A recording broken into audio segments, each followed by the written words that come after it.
Thank you, Mark, and hello from London. So, after the rich number of recent weekly and monthly key reversals, we now face a famine. Last week there were only 2 weekly key reversals seen in the markets I cover. The first was US dollar against the Colombian peso. This is an interesting one, as its success rate for weekly key reversals over the last year has been appalling. There have been 6 incidents here since August last year. Of these, 2 were successful.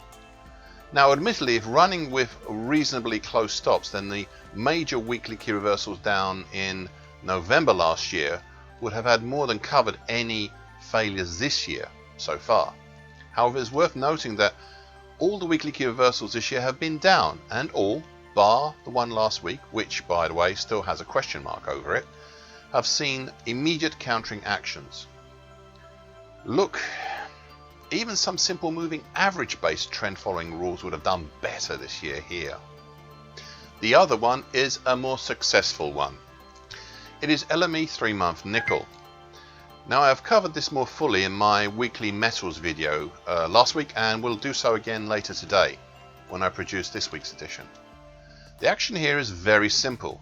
This is despite my best efforts to draw what looks like confusing lines everywhere. We have a couple of bullish pitchforks. They are showing the bullish pattern that has, since the start of its construction back in late April and May, continued to show the opportunities on the upside. It is a bullish rising wedge pattern with an apex in early October.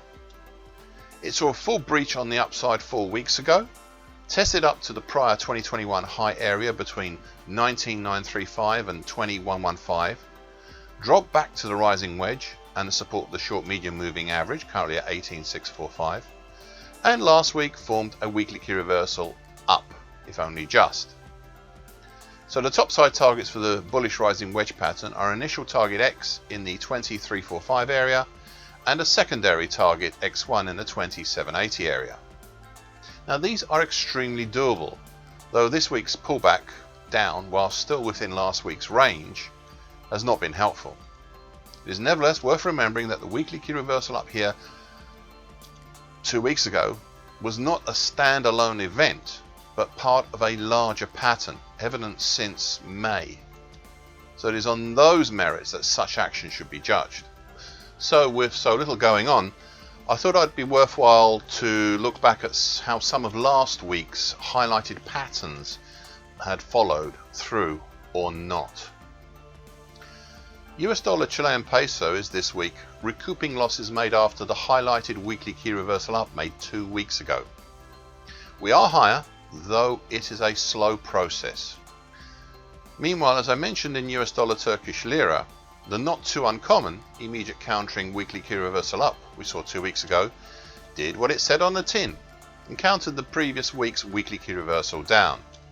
It's been a good indicator of the strong level of indecision in this market.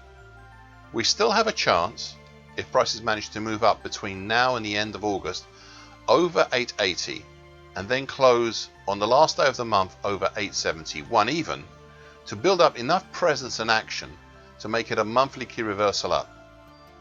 This is one worth watching just for that. The next one is US dollar against the Philippine peso. Here we had a weekly key reversal up 2 weeks ago, and as I said at the time, there's a lot more going on than just the weekly action. The moves are evocative of 2 possible scenarios. The first, a topping action, with the market tipping over and dropping down through the August low at 49.5, all the way down to the long moving average, down in the 48 area. The second is more ominous on the upside. Could the rising action throughout June and early July be a flagpole, with late July and August the flag, in a bull flag formation?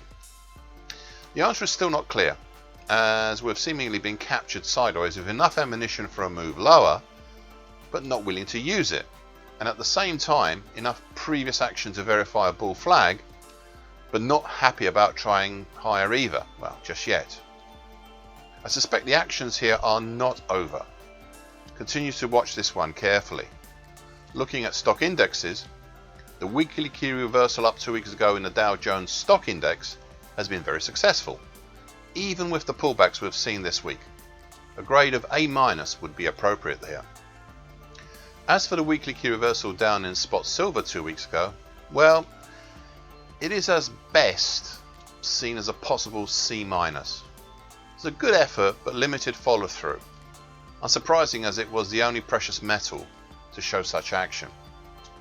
I'd also give a poor grade D to the weekly key reversal down we saw 2 weeks ago in UK gilt futures. Once again, no corroboration either German bonds or US T-bonds. A better grade of a C+, possibly a B-, would be given to EX butter futures. The immediate countering weekly key reversal up there 2 weeks ago has shown a strong effort in an unusual market to exploit the upside and not just show indecision, which would have been the easy way out. The market is once again butting up against the overhead, slowly declining short medium moving average, currently Euros 40.18, the medium moving average currently 40.59, as well as the neckline from the 2016-2019 head and shoulders top at 40.60. We've seen the top side tested all but 2 days since the weekly key reversal up. Finally, the cream of the crop. I pointed out that we had weekly key reversals up in both New York and London sugar futures 2 weeks ago, and that they fell in line with the previously mentioned actions in my earlier weekly sugar videos. The latter, which is London sugar futures, and that is, was especially interesting as this weekly key reversal up helped step up quite a way towards a double bottom target in the 495 area that I previously highlighted. Well, this past Monday, target X at 495 was reached, and the market has gone further. There's also a secondary target X1 in the 510 area, and the market has moved up enough to have that within its grasp. I encourage you to look at my sugar video published this past Monday actually for further explanation. Overall, New York sugar gets a A grade and London sugar gets an A+ grade. That just about covers it for this week. I'm always happy to share my videos, various charts, and answer any questions with anyone who is interested. And with that, I'll finish this section from London, and I hope you found these comments useful.